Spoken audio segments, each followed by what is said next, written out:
오늘의 말씀은 1000분의 1 혹은 1000명 중에 1명이라는 제목으로 여러분에게 말씀을 전해드리려고 합니다. 본문은 누가복음입니다. 누가복음 4장 25절입니다. 4장 25절부터 30절까지 읽겠습니다. 내가 참으로 너에게 이르노니 엘리야 시대에 하늘이 3년 6개월간 닫히어 온 땅에 큰 흉년이 들었을 때에 이스라엘에 많은 과부가 있었으되 엘리야가 그중 한 사람에게도 보내심을 받지 아니하고 오직 시돈 땅에 있는 사렙다의 한 과부에게 뿐이었으며 또 선지자 엘리사 때에 이스라엘에 많은 나병 환자가 있었으되 그 중에 한 사람도 깨끗함을 얻지 못하고 오직 수리아 사람 나아만 뿐이었느니라. 회당에 있는 자들이 이것을 듣고 다 크게 화가 나서 일어나 동네 밖으로 쫓아내어 그 동네가 건설된 산 낭떠러지까지 끌고 가서 떨어뜨리려고자 하되 예수께서 그들 가운데로 지나서 가시니라. 여러분들께서 오늘 이 말씀을 통하여 여러분들이 지금 가시는 신앙의 길이 얼마나 귀한 길이며 우리가 얼마나 특별하며 선택된 소수인지 자부심을 가지시며 또 동시에 이 길 끝까지 견지할 수 있을 것인지 두려움도 가지시는 시간 되었으면 좋겠습니다. 제가 최근에 어떤 일 때문에 제가 그동안 상담했던 사람들을 세어보게 되었습니다.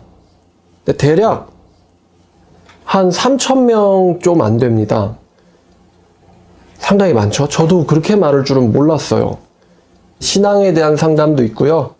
이단에 연루된 가족들이나 아니면 이단에 직접 빠진 사람들과의 상담도 굉장히 많이 제가 했습니다. 이제 이 정도 3,000명 정도면은 어느 정도 통계값을 내도 될 정도는 되겠구나 라고 생각이 되어서요.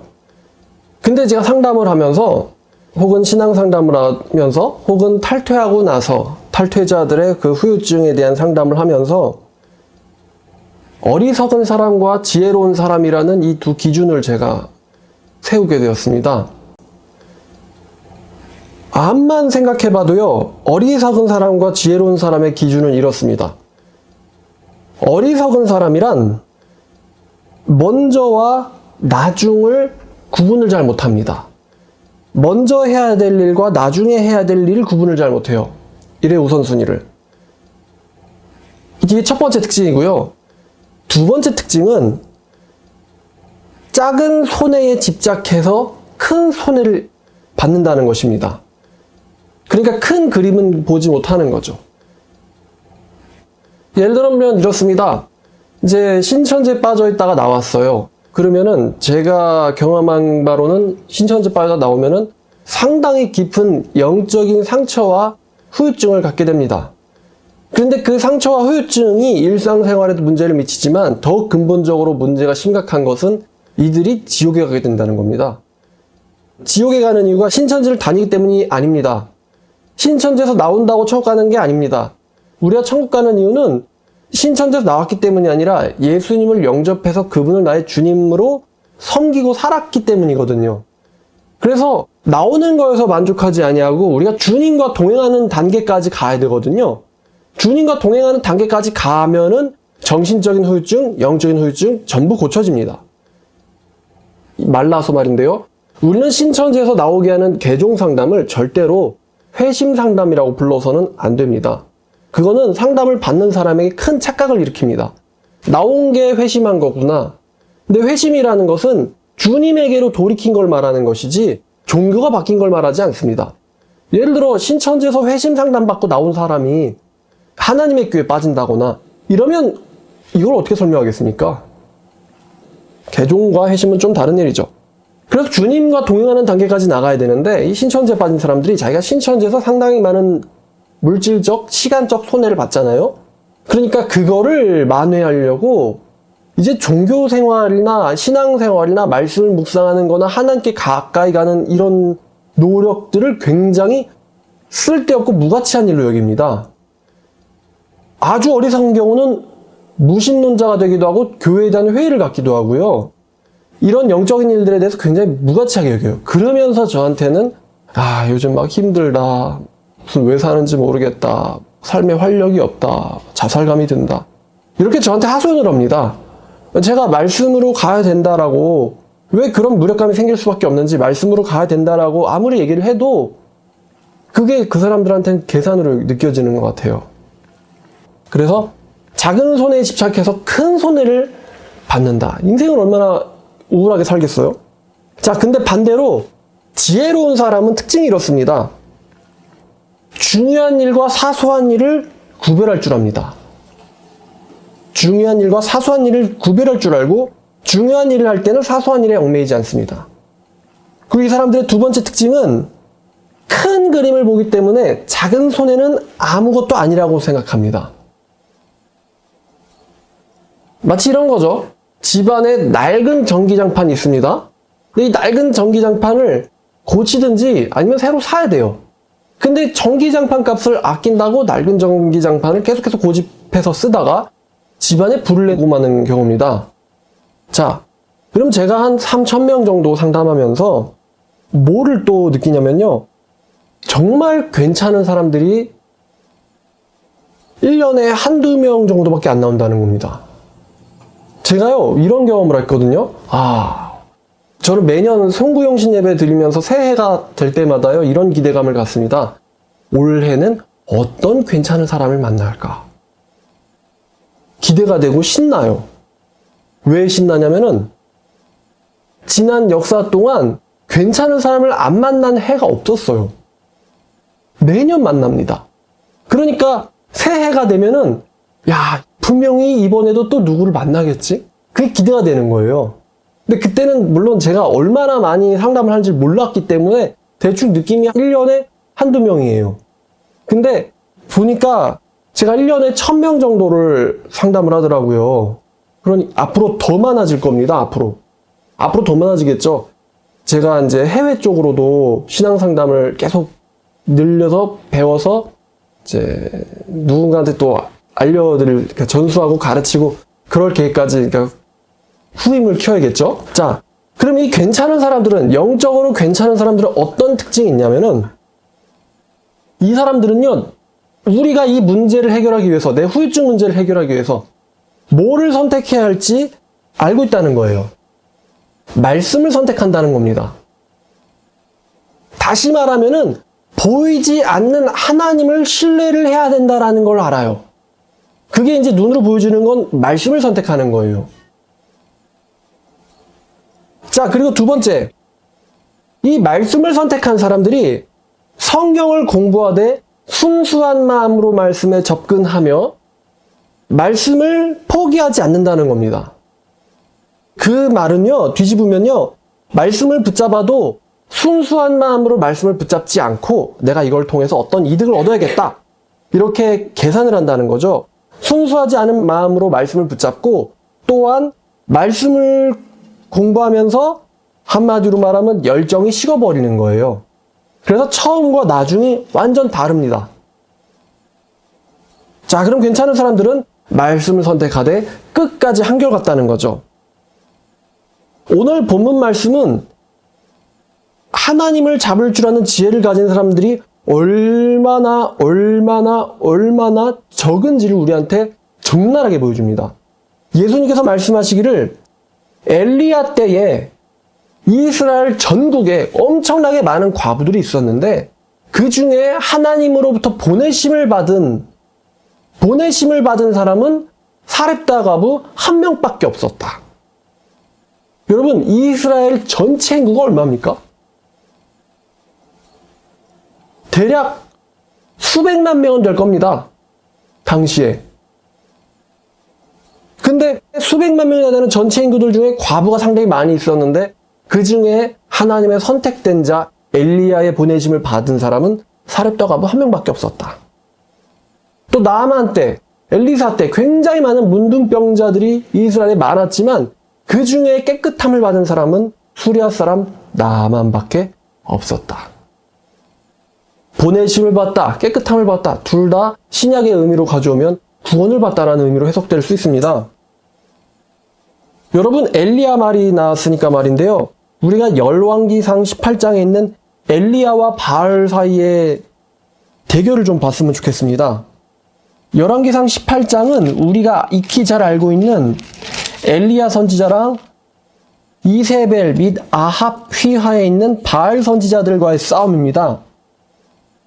18장 3절부터 보겠습니다. 아합이 왕궁 맡은 자 오바댜를 불렀으니 이 오바댜는 여호와를 지극히 경외한다고 합니다. 오바댜. 이세벨이 여호와의 선지자들을 멸할 때에 오바댜가 선지자 100명을 가지고 50명씩 굴에 숨기고 떡과 물을 먹였더라.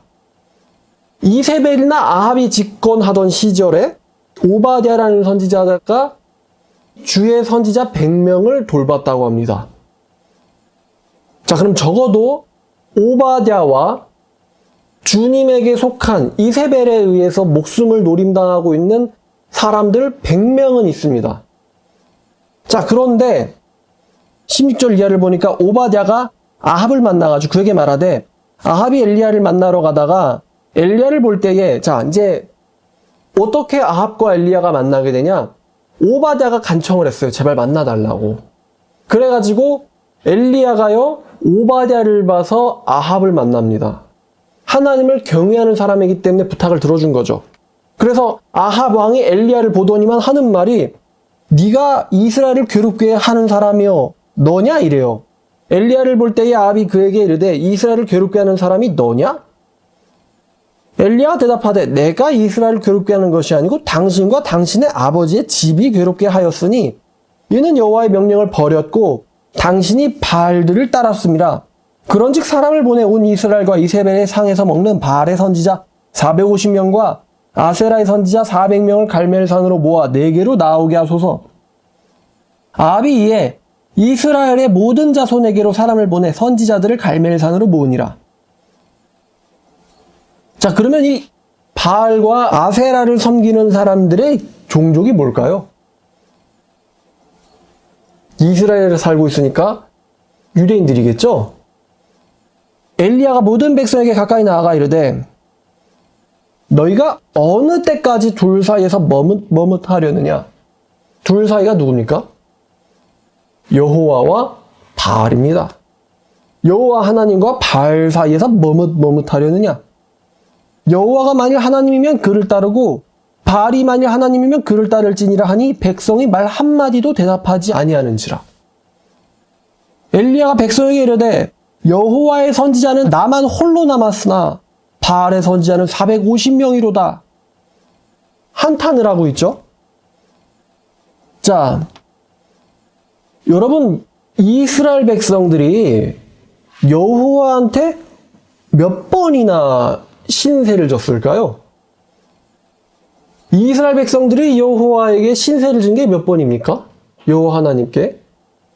출애굽 때부터 시작해가지고 셀 수도 없을 만큼 여호와 하나님에게 신세를 졌습니다. 이스라엘 백성들이. 노예에서도 해방되고, 밥 문제도 해결되고, 뭐 대적 문제도 해결되고, 땅 문제도 해결되고, 그렇지 않나요? 대적이 쳐들어왔을 때도 사산을 일으켜서 처리해 주시고, 또 그 유명한 다윗 왕이 일어나가지고 또 외적으로부터 지켜주시고, 또 솔로몬 왕이 일어나가지고 나라를 그렇게 부강하게 하고, 이스라엘 백성들이 여호와 하나님께 신세진 건 셀 수 없을 정도로 많은데, 지금 이스라엘 백성들 전부 여호와가 하나님이냐 바알이 하나님이냐, 언제 바알 신이 이스라엘 백성을 구원해 준 적이 있습니까? 한 번도 없음에도 불구하고 지금 이스라엘 백성들 중에 바알이 아니라 여호와가 우리의 하나님이다라고 선포할 수 있는 백성이 단 한 명도 없는 거예요. 심지어 제사장이나 선지자들이라고 하는 사람들 중에서도 여호와가 우리의 하나님이시라고 선포할 줄 아는 사람이 하나도 없는 겁니다. 온 백성이 다 서 있는데 말입니다. 세계 대결이죠. 왕에게 속한 선지자들 850명과 왕이 죽이려고 하는 사람 한 명과의 대결입니다. 얼마나 세계의 대결입니까? 얼마나 구경거리입니까? 근데 그 구경하는 사람들 중에서 여호와가 우리 하나님 아니었던가? 역사적 기록을 보니까 여호와가 우리 조상들을 광야에서 먹여 살렸던데? 라고 말할 줄 아는 사람이 단 한 명도 없었다는 겁니다. 이제 이들은 힘의 논리를 따르겠다는 거죠. 이기는 사람이 우리의 하나님이다. 그런즉 송아지 둘을 우리에게 가져오게 하고, 그들은 송아지 한 마리를 택하여 각을 떠서 나무 위에 놓고 불을 붙이지 말며, 나도 송아지 한 마리를 잡아 나무 위에 놓고 불은 붙이지 않고, 너희는 너희 신의 이름을 부르라. 나는 여호와 이름을 부르리니 이에 불로 응답하는 신 그가 하나님이니라. 백성이 다 대답하되 그 말이 옳도다 하니라. 그러니까 우린 모르겠다. 불 내리는 사람이 하나님인가 보지. 엘리야가 바알의 선지자들에게 이르되 너희는 많으니 먼저 송아지 한 마리를 택하여 잡고 너희의 신의 이름을 부르라. 그러나 불을 붙이지 말라. 그들이 받은 송아지를 가져다가 잡고 아침부터 낮까지 바알의 이름을 불러 이르되 바알이여 우리에게 응답하소서 하나 아무 소리도 없고 아무 응답하는 자도 없으므로 그들이 그 쌓은 제단 중에서 뛰놀더라. 정오에 이르러선 엘리야가 그들을 조용하라고 했는데 큰 소리로 부르라. 그는 신인즉 묵상하고 있는지 혹은 그가 잠깐 나갔는지 혹은 그가 길을 행하는지 혹은 그가 잠이 들어서 깨어야 할 것인지 하매 이에 그들이 큰 소리로 부르고 그들의 규례를 따라 피가 흐르기까지 칼과 창으로 그들의 몸을 상하게 하더라. 이같이 하여 정오가 지났고 그들이 미친 듯이 떠들어 저녁 소재 들을 때까지 이르렀으나 아무 소리도 없고 응답하는 자나 돌아보는 자 아무도 없더라. 엘리야가 모든 백성을 향하여 이르되 내게로 가까이 오라. 백성이 다 그에게 가까이 가매 그가 무너진 여호와의 제단을 수축하되. 무너진 여호와의 제단, 어떤 생각이 드세요? 여호와를 섬기는 일이 흔히 있어 왔다는 겁니까? 아니면 거의 없었다는 겁니까? 거의 없었다는 거죠. 무너진, 버림받은 여호와의 제단을 수축하되 야곱의 아들들의 지파의 수요를 따라 엘리야가 돌 12개를 취하니 이 야곱은 옛적에 여호와의 말씀이 임하여 이르시기를 네 이름을 이스라엘라 하리라 하신 자더라. 돌 12개를 보니까 이 돌 12개는 모든 이스라엘 백성들을 가리키는 거죠. 사실은 엘리야는 그들을 위해서 사역을 하고 있는데 말입니다. 지금 우리가 이 사건에서 보듯이 지금 여호와 편에 서서 여호와를 중보하는, 여호와를 변호하는, 여호와를 증명하는 선지자가 단 한 명도 엘리야 외에는 없었고 백성들 중에서도 여호와께 속해 있다며 여호와가 우리의 하나님이시라고 말할 줄 아는 백성이 이 당시에 한 명도 없었다는 사실은 우리에게 큰 충격입니다. 이스라엘의 역사는 여호와의 보호하심입니다. 이스라엘의 역사는 여호와의 존재의 그 증거 자체예요. 그런데도 불구하고 이스라엘 백성들 중에서 여호와가 우리의 하나님이시라고 말할 수 있는 사람이 한 사람도 없었다는 사실은 이 당시가 얼마나 영적으로 암흑기였는지, 또 동시에 목숨을 걸고 싸울 수 있는 엘리야가 얼마나 대단한 사람이었는지를 우리에게 또 보여줍니다. 이스라엘에서 한 사람도 없었다. 여러분 엄청난 거 아닙니까? 전도서 7장을 보니까 솔로몬이 세상 쾌락을 논하면서요, 비율에 대한 이야기를 합니다. 어떤 이야기를 하냐면요, 전도서 7장 26절부터 보면요, 자, 이제 솔로몬이 25절을 보니까 지혜와 명철을 살피고 악한 것이 얼마나 어리석은 것이며 어리석은 것이 얼마나 미친 것인 줄을 알려고 연구를 하고 노력을 했는데, 이 사람이요, 이 세상이 마음은 올무와 금을 갖고 손은 포승 같은 여인은 사망보다 더 쓰다는 사실을 내가 알아내었는데, 이게 세상 쾌락의 상징이거든요. 세상 쾌락이 사망보다 더 쓰다는 사실을 내가 알아내었는데, 그러므로 하나님을 기쁘시게 하는 자는 그 세상으로부터 피해라. 그러나 죄는 붙잡히리라.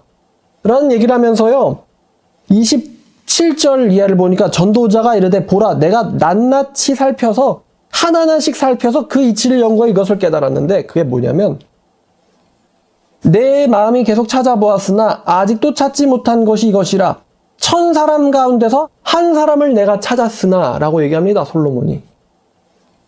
1000명 중에서 여호와를 기쁘시게 하기 위해서 세상을 피할 줄 아는 지혜를 가진 자가 1000명 중에 한 사람을 솔로몬이 찾았다는 말을 하고 있어요. 여러분이 마태복음 13장을 아실 겁니다. 마태복음 13장. 제자도에 대한 말씀이죠. 마태복음 13장의 핵심은 예수를 따르는 것이 얼마나 어려운 일인지를 우리에게 알려주는데요. 마태복음 13장의 무대의 배경이 되는 곳은 바로 바닷가입니다. 마태복음 13장 1절 2절을 보니까 예수께서 바닷가에 앉으심에 큰 무리가 예수에게로 모여드는데 예수께서는 무리 때문에 배에 올라가 앉으시고 온 무리는 해변에 서 있더라라고 합니다. 근데 여러분, 이 큰 무리들 중에서 예수님에게 천국의 비밀과 지혜를 허락된 자들이 몇 명입니까? 예수님 앞에 서 있는 이 큰 무리들 중에서 천국의 비밀과 지혜가 허락된 자들이 몇 명입니까? 9절부터 보니까 귀 있는 자는 들으라 하시니라. 제자들이 예수께 나와 이르되 어찌하여 그들에게 비유로 말씀하십니까? 대답하여 이르되 천국의 비밀을 아는 것이 너희에게는 허락되었지만 그들에게는 아니 되었나니 라고 말씀하십니다. 너희에게만 허락됐다는 겁니다. 예수님은 지금 진리를 제자들에게만 가르쳐주고 싶은 게 아니라 예수님을 순수한 마음으로 따를 줄 아는 구경꾼이 아닌 참된 제자가 너희밖에 없다는 얘기를 지금 하고 계신 겁니다. 그러니까 들을 수 있는 자는 들으라고 그들에게 얘기하고 계신 거죠. 근데 이 그들이 뭐냐면요, 15절을 보니까요, 그들의 정체가 이 백성입니다. 그들의 정체가 뭐라고요? 그들이 누구냐? 이스라엘 백성입니다. 이스라엘 백성들에게는 허락되지 않았는데 너희에게는 허락됐다고 말씀하십니다. 여러분, 너희가 몇 명일까요? 11명입니다. 이 백성들 가운데서 11명에게 그 말씀이 허락됐다는 겁니다. 왜 11명입니까? 가룟 유다는 예수님의 가치와 예수님이 죽었을 때 내가 입게 될 손실을 계산을 하고 그 은으로 이 가치를 바꾸려고 했던 사람입니다. 예수님 말씀대로 말씀을 듣되 그 속에 세상의 염려와 재물의 유혹에 말씀이 막혀서 결실치 못하는 자요. 여기에 가룟 유다가 해당하고 있기 때문입니다. 그래서 가룟 유다는 좋은 밭이 아닙니다. 이 사람은. 좋은 밭이 아니고요. 좋은 씨가 아니에요. 이 사람은 가라지에 해당합니다. 그래서 단 11명만이 하나님의 말씀을 허락받았습니다. 천국의 비밀과 하나님의 말씀, 지혜, 천국의 비밀, 어떤 사람이 천국에 들어갈 수 있을 것인가에 대한 지식을 이들만 갖게 됐다는 겁니다. 어떤 사람이 천국 들어가는 거냐? 그게 이 말씀이거든요. 대부분의 예수를 따르는 백성들이 누굽니까? 이 돌밭과 가시밭입니다. 말씀을 안 듣는 게 아니라 말씀을 듣되 말씀을 듣고 즉시 기쁨으로 받지만 그 안에 뿌리가 없기 때문에 말씀은 있는데 아는데 말씀 때문에 내 기독교인이라는 정체성 때문에 환난이나 박해가 닥쳤을 때 곧바로 예수를 부인하고 신앙을 부정하는 사람들, 계산을 해보니까 예수님을 가신 길을 가는데 이거 힘들다 이거예요. 그러니까 내가 가고 싶은 길을 가겠다 이거죠. 계산을 해보니까. 말씀은 아는데 이 길 가겠다는 겁니다. 그런 사람들이 곧 환난이나 박해가 일어났을 때는 곧 넘어지는 자요. 가시떨게 뿌렸다는 것은 말씀을 듣는데 이 세상에 대한 염려와 재물의 유혹에 말씀이 막혀가지고 결실치 못하는 자, 좋은 열매를 맺지 못하는 자마다 찍혀서 불에 던져지리라. 예수님의 말씀을 들으려고 나는 왔어요. 누가? 이 백성이. 누가요? 큰 무리가. 그런데 그들이 아니라 너희 11명에게만 허락되어 있다. 예수님을 따라다니는 사람들 중에 천국의 비밀을 허락받은 사람은 단 11명이었고 이 백성들 중에서 11명이었다는 것입니다. 이 백성들 중에 이 11명이 누굽니까? 자기의 안전도, 성공도, 세상 재물이나 유혹도, 쾌락도, 부귀도 아닌, 염려하는 것도 아닌 하나님의 말씀을 위하여 희생하고 고생하는 길을 선택한 사람들이 이 백성들 가운데서 11명이었다는 것입니다. 여러분, 또 다른 이야기가 있습니다. 예수님이요, 오병이어를 베푸시잖아요. 그럼 마가복음 6장 이야기거든요. 마가복음 6장과 마태복음 같이 볼 건데요. 왜 같이 보냐면은 몇 명 정도 되는지를 계수하기가 쉬워서 그래요. 마가복음 6장 44절을 보면은 오병이어를 통해서 떡을 먹은 누가 5,000명이었어요? 떡을 먹은 누가? 남자가 5,000명이었습니다. 남자가. 또 마태복음 14장 21절을 보면요. 같은 말씀인데요. 먹은 사람은 여자와 어린이 외에 5,000명이나 되었더라 라고 합니다. 마가복음을 보니까 남자가 5,000이라 그러고 마태복음을 보니까 여자와 어린이 외에 5,000명이나 되었다 그럽니다. 그러니까 지금 5,000이라는 숫자는 어린이와 여자를 뺀 거예요. 즉 군대나 전투를 해도 상관없는 성인 남자만 센 겁니다. 성인 남자만 5,000명이었는데 5,000명만 먹은 게 아닙니다. 마태를 보니까 먹은 사람은 여자들도 있고 어린이들도 있습니다. 그렇죠? 그러면 이 당시가 오늘날처럼 삼포시대라 그러나요? 연애 포기, 결혼 포기. 삼포가 아닌가? 자, 이 시대는 오늘날처럼 결혼을 늦게 하는 시대가 아니었기 때문에 전쟁에 나갈 만한 남자들은 결혼을 했다고 가정하면 자, 5,000명이 전쟁에 나갈 만한 성인 남자예요. 그러면 그 사람들의 와이프가 몇 명일까요? 일부 다처제가 아니죠? 자, 그러니까 와이프가 또 5,000명이겠죠? 그리고 그들 사이에 자, 하나나 잘 기르자는 아니겠죠? 그러면 애들이 적어도 2명 이상 혹은 3명 이상 있다고 가정했을 때 예수님이 오병이어 기적을 베풀 때 있었던 무리들은 대략 2만 명에서 2만 5천 명 정도로 추정됩니다. 2만 명에서 2만 5천 명. 남자만 먹은 게 아니고 남자들 외에 어린이들과 여자들이 같이 먹었다는 얘기를 하고 있잖아요. 그러니까 통상적으로 예수님이 말씀을 전파하실 때에 한 2만 명에서 2만 5천 명 정도는 따라다녔나? 라는 어떤 데이터를 가질 수가 있어요. 그럼 예수님이 바닷가에 배에 올라가 앉으사 큰 무리들이 그에게로 몰려들거늘 그들에게 비유로 말씀하여 이르시되 그때도 엄청나게 많은 아마도 2만 5천 명 정도가 예수를 따라왔을 수도 있겠지라고 생각할 수 있는 겁니다. 근데 그들 중에 몇 명이었다고요? 11명이었다는 것이죠. 2만 5천 명 중에 11명. 2000분의 1입니다. 너무 심각하죠? 자, 예수님을 따라다니는 수많은 무리들은 지역마다 2만 명에서 2만 5천 명 정도는 있었을 텐데 왜냐하면 이스라엘 전체에서 예수님이 가는 곳을 전체에 있는 국민들이 다 따라다니진 않았을 거 아니에요. 예수님이 여기저기 옮겨 다니시니까 그 옮겨 다닌 곳에 있는 소문이 나버리면 소문이 난 지역에서 예수님을 따라다니는 거거든요. 그러니까 지역마다 2만 명, 몇만 명이 있었던 것 같은데 자, 근데 이제 드디어 이제 D-Day죠. 예수님을 따랐을 것으로 추정되는 사람들이 수만 혹은 수십만 명 혹은 수십만 명 이상일 것으로 추정이 되는데 그들 중에 예수님의 십자가 밑까지 따라온 사람이 몇 명일까요? 마태복음 27장 47절부터 보면 어떤 사람들은 예수님을 비아냥거리고 어떤 사람들은 예수님을 농간하고 희롱하고 49절 보니까 남은 사람들이 이르되 가만둬라 엘리야가 와서 구원하나 지켜보자 하더라.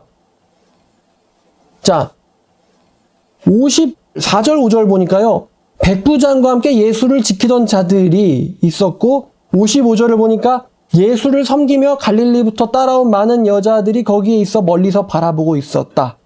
그 중에 누가 있었냐면 막달라 마리아와 야고보와 요셉의 어머니 마리아와 또 세베대 아들들의 어머니도 있더라. 그리고 저물었을 때 아리마대의 부자 요셉이라는 사람이 왔었다. 보면은요 수십만 명이 예수를 따라다녔는데 그 중에 예수님의 십자가 밑에서 예수의 임종을 지켜봤던 사람들은요 보니까 수십 명 정도밖에 안 되어 보입니다. 예수를 따라온 여인들과 근데 그 이름들을 나열을 하죠. 그래서 예수님께서는 누가복음 14장 25절 말씀처럼 늘 말씀을 자기를 따른다라고 하는 수많은 무리들에게 돌이키시면서 말씀을 하셨습니다. 여기서 돌이켰다는 건 예수님 자신의 몸을 말하는 겁니다. 예수님 자신이 수많은 무리들을 살 수 없이 돌이키시면서 이런 말씀을 하셨습니다. 나를 따른다라고 해서 진짜 제자는 아니란 말을 살 수 없이 하신 겁니다.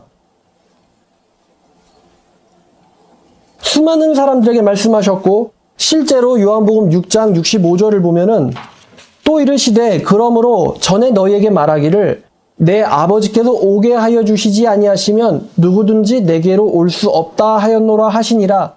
그때부터 또 그의 제자들이 다 떠나갔다고 합니다. 많은 사람들이 예수를 버리고 떠나갔고 다시는 그와 함께 다니지 아니하더라. 자, 이게 제자일까요? 마태복음에서는 이런 사람들은 제자로 치질 않죠. 큰 무리에 들어가 버립니다. 다 떠나버리고요. 예수께서 12제자에게 누가 남았어요? 12명이 남았던 겁니다. 12명. 예수께서 12제자에게 이르시되 너희도 가려느냐? 시몬 베드로가 이르되 당신에게 영생의 말씀이 있는데 어디로 갑니까? 우리는 주님이 하나님의 그리스도인 줄을 믿고 알았사옵니다.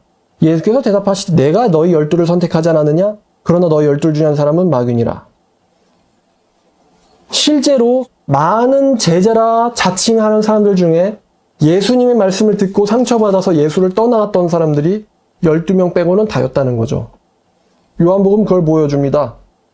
즉 예수를 따른다는 것이 얼마나 어렵고 좁은 길인지를 우리에게 알려주고 있는 것입니다. 이런 게 얼마나 많습니까?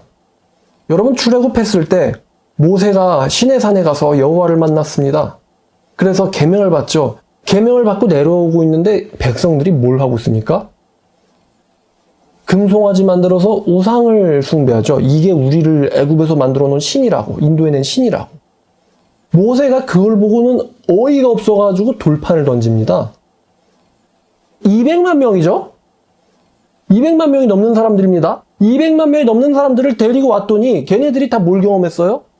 물이 벽처럼 서 있고 거기를 자기들이 마른 땅처럼 걸어가는 걸 경험했거든요. 그거를 수백만 명이 경험했는데 이게 뭐냐 이게? 뭐 지금 금송아지가 딱 뭐 하는 거야? 이렇게 따지면서 그거를 막는 사람이 있었어요? 없었어요?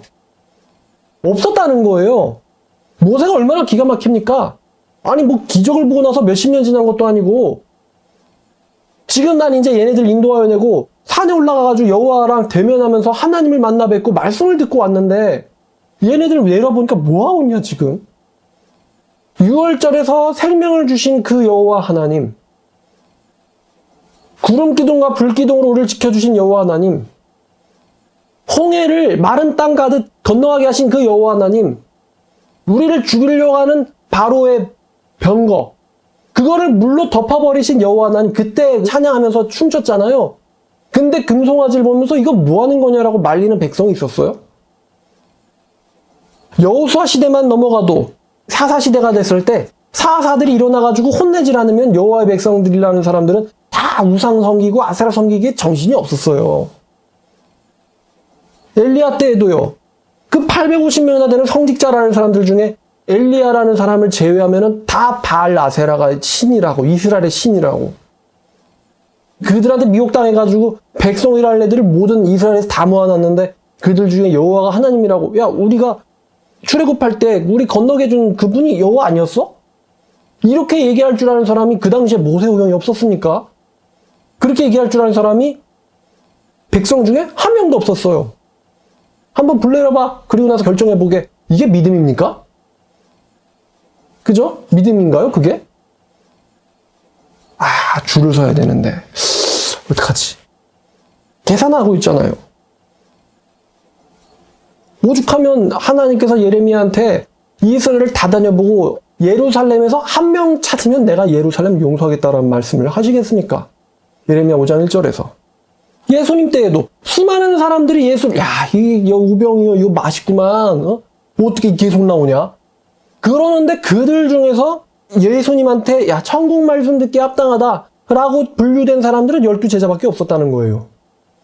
수많은 무리가 또 무슨 이적을 일으키시려나 따라가는데 예수께서는 그들을 볼 때마다 모든 것을 버리지 않으면 내 제자가 될 수 없다. 십자가 지지 않으면 내 제자가 될 수 없다. 계속 말을 하는데도 예수님이 지금 나를 지금 갖고 노는 건가? 내가 따라줬으면 감사한 줄 알아야지. 그러니까 이제 예수님이 아버지께서 인도해 주시지 않은 자는 내게로 올 수 없다라는 그 말에, 고작 그런 말에 상처를 받아가지고 내가 이렇게 따라줬는데 나한테 상처를 줘? 나 이런 거 싫어. 갈래. 잘해보시오. 이러고 간단 말입니다. 그러니까 이제 그때 예수님한테서 말씀을 들었던 사람들이 십자가까지 쫓아와가지고 한번 내려봐. 네가 남들은 구원하잖아. 나 봤거든. 한번 너 자신도 해봐. 라고 비아냥거리기에 정신없죠.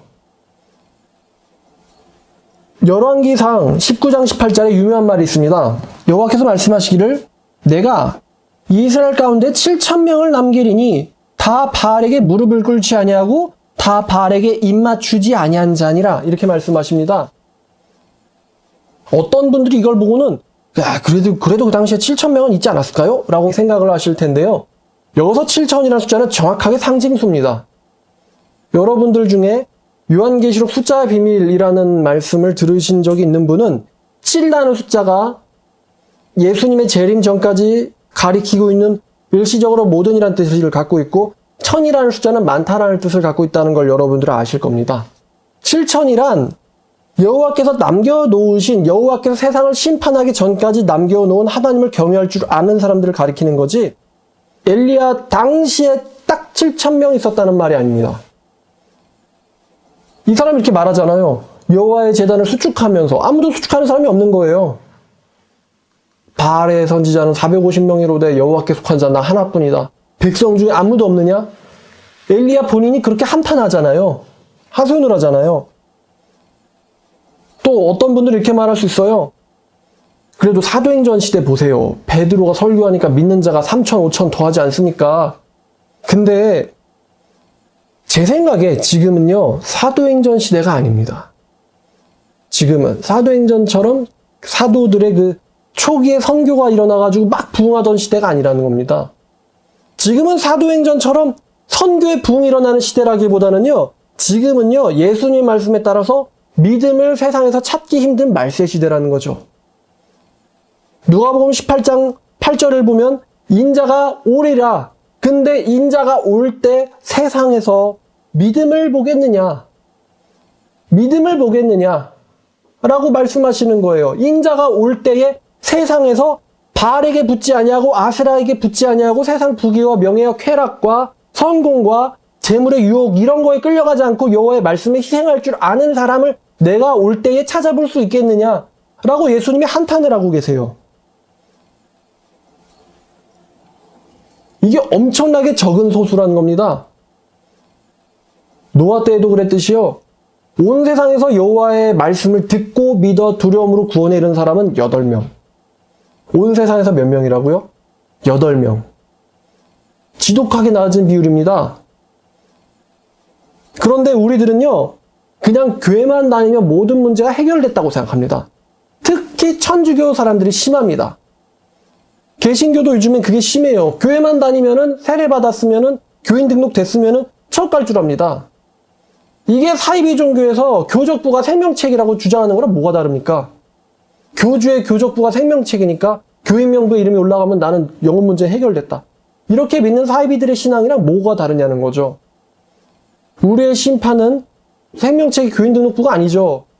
우리의 심판은 백보좌 위에 앉아 계신 하나님 앞에서 일어나는데 요한계시록 20장처럼 하나님의 말씀에 걸릴 것이 없어야 되는데 하나님 말씀으로 나를 점검해야 되는데 교회 다니니까 아무 문제 없겠지 라는 막연한 자기 희망에 우리의 영혼을, 목숨을, 영생을 걸고 있는 게 사실은 현실입니다. 그래서 이런 말씀을 드려야 되는 거죠. 자, 그러면 이 1,000명 중에 한 사람에 해당하는 사람들은 어떤 사람들이냐? 문제를 만났을 때 하나님의 말씀을 선택할 줄 아는 사람입니다. 이게 제가 아는 가장 지혜로운 사람입니다. 잠언이 말한 지혜가 뭐죠? 여호와를 경외하는 겁니다. 여호와를 경외하는 게 뭡니까? 여호와의 말씀을 경외하는 겁니다. 여호와께서 하신 말씀을 두려워하는 거예요. 분명 이렇게 될 거다. 이 말이 내게서 들어가서 그냥 훅 한 귀로 나가는 게 아니라 이 말이 내 머리에서 내 마음으로 내려오면서 이게 내 삶에 영향을 주기 시작하는 게 여호와를 경외하는 겁니다. 그게 지혜의 근본이라고 잠언은 얘기합니다. 두 번째, 그 말씀을 붙잡은 사람으로서 그 말씀을 붙잡으면 말씀 붙잡았더니 그때부터 막 복권 당첨되고 로또 맞고 이렇지 않거든요. 오히려 말씀 붙잡으면 베드로가 말한 것처럼 사람들이 너희들을 보면서 이상하게 여기고 너희를 놀린다 그랬어요. 자기들과 똑같은 방탕에 휩쓸리지 않는 걸 보고는 너희를 놀린다 그랬어요. 말씀을 붙잡으면은 그때부터는 이상하게 나쁜 일들이 일어납니다. 사탄이 시험해보는 거죠. 그래? 네가 그걸 갈 수 있단 말이야? 한번 해보자. 그 시험을 받을 때 진짜와 가짜가 갈라지는데, 그러면은 말씀을 붙잡고 그 다음에는 말씀 때문에 내가 받는 손해랑은 상관없이 말씀을 끝까지 붙잡을 줄 아는 사람이 지혜로운 사람입니다. 지혜로운 사람. 한국 교회가 몇만 명일까요? 700에서 800만 명 됩니까? 800만 명? 그럼 그 중에 만약에 100분의 1이라고 해보죠. 그러면 정말 하나님한테 선택된 사람들, 요한계시록에 있는 구원의 기준을 갖다 대면은 그들은 바알에게도 우상에게도 경배하지도 아니하고 손에 표도 받지 아니하고 그것 때문에 저 짐승, 두 번째 짐승 녀석이 죽인다고 달려들어도 생명책의 이름이 농명되어 있기 때문에 짐승에게 경배하지 아니하는 요한계시록 14장에서 성령께서 복이 있다고 말씀하신 순교를 각오한 자들, 이 우리나라에 8만 명이 있다고 계산을 해봅시다. 800만이라고 했으니까요. 목숨 걸고 여호와를 지킬 줄 아는 8만 명이 있다고 해보세요. 근데 여러분, 그게 그렇게 느껴지시나요? 예수님이, 제가 알기로 예수님이 마지막으로 유언하신 게, 예수님의 유언이라고 하니까 말은 이상하지만 승천하시기 직전에 하신 말씀이기 때문에 제가 유언이라고 표현했어요. 예수님의 마지막 유언은 증인되라예요. 증인되라. 자, 교회 앞에서 증인되는 사람. 그럼 교회 앞에 가면 증인이 있습니까? 아니면 그냥 휑한가요? 여러분들이 어딜 가시다가 교회를 지나갑니다. 그럼 교회 앞에 증인이 있나요? 휑한가요? 땅끝이 아니라 교회 앞에도 증인이 없습니다. 현실이. 땅끝이 아니라 교회 앞에도 증인이 없고요. 증인이 있다 그러면 여호와의 증인이 있죠. 화가 납니다. 왜 쟤네들은 저게 가능한 거야? 쟤네들도 일하잖아. 쟤네들도 사람이잖아. 쟤네들도 결혼했잖아. 쟤네들도 친구 있잖아. 쟤네들도 먹고 살아야 되잖아. 근데 왜 쟤네들은 항상 버스 정류장마다 아니면은 주요 교차로마다 왜 쟤네들은 증인이 돼 있는 거야? 왜 뭐가 쟤네들을 저렇게 모는 거야? 근데 왜 쟤네들보다 여호와의 증인? 한국에 5만? 쟤네들보다 왜 10배, 100배 이상 많은 개신교는 저런 증인의 역할을 못하는 거야? 이런 질문을 저는 그들을 볼 때마다 할 수밖에 없어요. 그럼 뭐가 그렇게 정말 바쁜 거야? 저들보다? 이런 질문을 할 수밖에 없다는 거죠. 주님께서 에베소 교회에게 주신 말씀이 있습니다. 요한계시록에서. 에베소 교회야, 너 정말 잘했다. 너 정말 올바른 교리를 갖고 있다. 너 정말 잘 믿고 있다. 그런데 너한테 한 가지가 부족한데 네가 나를 만났을 때의 첫사랑을 너는 잃어버렸다. 그러므로 너는 어디서부터 왔는지, 그러니까 누가 너를 시작시켰는지 그것을 깨닫고 회개하라. 첫사랑을 회복하라. 그렇지 아니하면 너에게서 촛대 자리를 옮겨버리겠다. 즉 다시 말하면 내가 너를 교회라고 인정하지 않겠다. 그러나 첫사랑을 회복한다면 내가 너에게 생명나무의 열매를 하나님의 낙원에 있는 그것을 주리라. 마치 그렇죠, 한국교회 상황이. 그때 성경 붙잡고 사경회 다니던 그거 어디 갔어요? 성경 붙잡고 사경회가 아니고 지금은 뭘 붙잡고 어딜 가나요, 요즘 사람들은? 예수님이 오실 때는 점점 더 가까워지고 있는데 예수님의 예언대로 사탄 마귀의 시험과 미혹과 세상의 쾌락과 그 물질의 어둠에 눈이 막혀가지고 할 수만 있다면 택한 자들까지도 미혹하려고 사탄이 들 테니까 너희들은 조심하고 깨어있어서 그날이 도둑처럼 임하지 않게 해라. 이 말씀이 예수님과 사도들의 경고잖아요. 신약성경 한마디로 딱 압축해버리면은 깨어있어라. 언제 오실지 모른다. 여러분, 1000분의 1은 매우 희박하다라는 말입니다. 그런데 분명한 건요, 그 중에도 있다는 겁니다. 하나님을 경외할 줄 아는 사람, 하나님이요 이스라엘을 쓸어버려야 돼요. 죽여버려야 됩니다. 근데 하나님이 왜 못 쓰죠? 하나님을 경외하는 남은 자가 있어가지고 못 쓰는 거예요. 남은 자 때문에. 남은 자 때문에. 하나님이 마음 같으면 예수를 죽여버리는 저런 내 백성, 내 아들을 죽여 당장 쓸어버려야 됩니다. 근데 왜 못 쓰십니까? 11명 있잖아요. 예수님을 보고 그 못자국 만지면서 모여서 120명 문도가 모여서 예수님을 여호와를 위해서 목숨을 걸려고 하는 그런 사람들이 이 백성들 가운데서 있잖아요. 100명이라도. 그럼 못합니다. 하나님께서. 하나님이 왜 이렇게 암울하고 악독한 대한민국을 하나님이 왜 남기십니까? 하나님이 심판하기에는 아직 들어오지 않은 이른 양이 있고 아직은 이들을 위해서 사역하는 사역자들과 중보자들이 있기 때문에 아직 못하는 겁니다. 하나님이. 전쟁은 김정은이나 우리나라 대통령이나 미국 대통령한테 달려있지 않고 여호와의 손에 달려있습니다. 아직은 하나님이 있다는 거예요. 그럼 제 발행이 뭡니까? 제 말씀을 듣는 여러분들이 그 하나님께서 말씀하신 발에게 무릎 꿇지 아니한 7,000명 중에 한 명이 되었으면 하는 겁니다. 그 7,000명 중에 한 가정이 되었으면 하는 겁니다.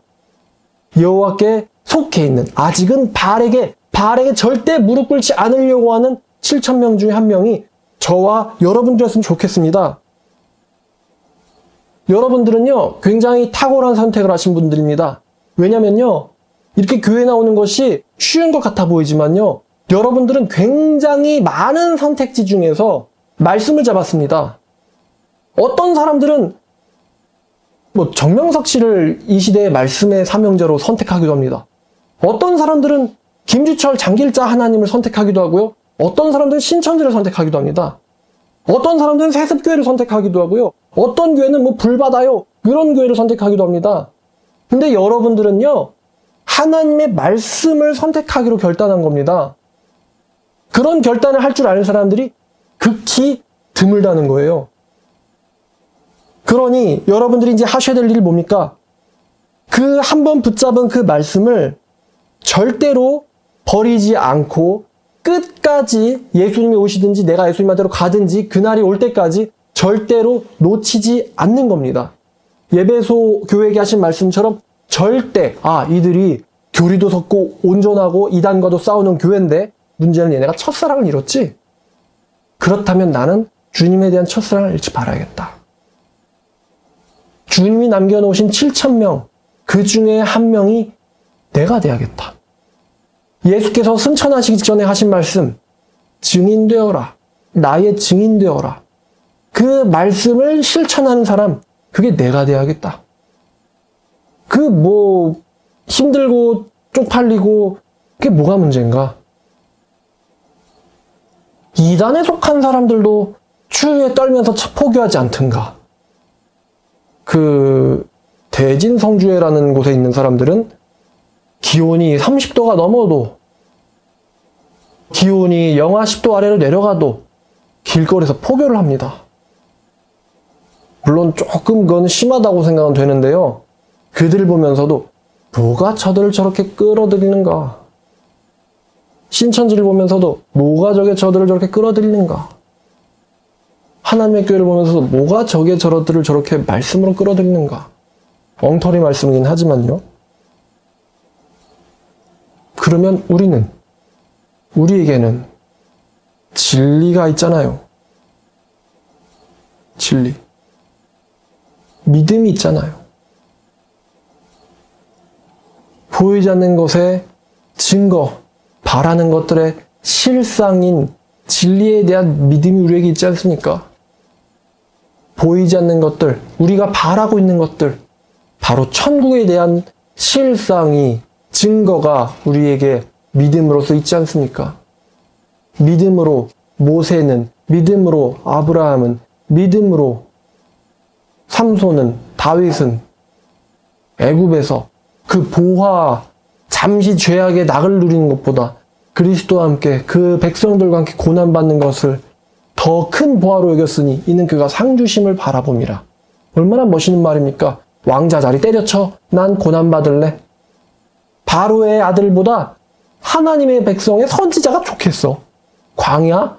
괜찮아. 하나님 함께 하신다면 알게 뭐야? 이런 선택지 가지고 가는 사람 얼마나 훌륭합니까? 그런 사람들이 저와 여러분들이 되기를 주님의 이름으로 축원합니다. 기도하겠습니다. 하나님 아버지, 정말 어렵고 힘들고 미혹이 많은 시대 가운데서 우리를 말씀으로 불러주심에 주님 감사드립니다. 하나님, 바라옵는 것은 우리에게 주신 말씀에 대한 사모함을 주여 성령으로 인치시사 이것이 영원히 변치 아니하고 주님이 오는 그날까지 우리가 하나님에게 붙어있게 주여 도와주시옵소서. 하나님, 시대가 악합니다. 그러나 아무리 시대가 악하다 할지라도 주님의 말씀의 기준은 변하지 않습니다. 하나님, 악한 사람들 보고 거기에 기준 맞추지 말고 하나님의 말씀 보고 말씀의 기준 맞추는 우리 되기를 원합니다. 아버지, 도와주시옵소서. 이 모든 말씀 우리에게 중보하시는 예수님의 이름으로 기도드렸습니다. 아멘.